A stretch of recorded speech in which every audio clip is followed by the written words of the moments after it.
Naglabas ng pahayag ang kumpanyang Uber kasunod ng napapabalitang tigil pasada ng mga TNVS o Transport Network Vehicle Service bukas dahil sa ipinatupad na surge cap o limitasyon sa pwedeng itaas sa pamasahe ng mga TNVS.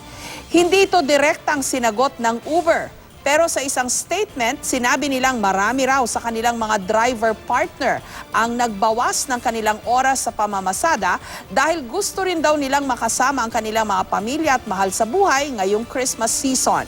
Pero para matiyak daw na makakapag-book pa ang mga customer ng Uber, naglabas na ng mga driver promotions at mga text blasts para hikayatin ang mga driver nila na pumasada sa gitna ng ipinatutupad na surge cap.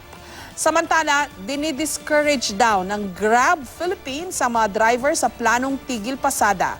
Sinabihan raw nila ang mga driver na hindi ito ang solusyon sa kanilang hinaing. Tiniyak din ng Grab na may sapat na sasakyan para sa kanilang mga pasahero. Nagpataw ng limitasyon sa price surge ang LTFRB noong Martes, kasunod na mareklamo sa hindi makatarungang pagtaas ng pamasahe nitong holiday season.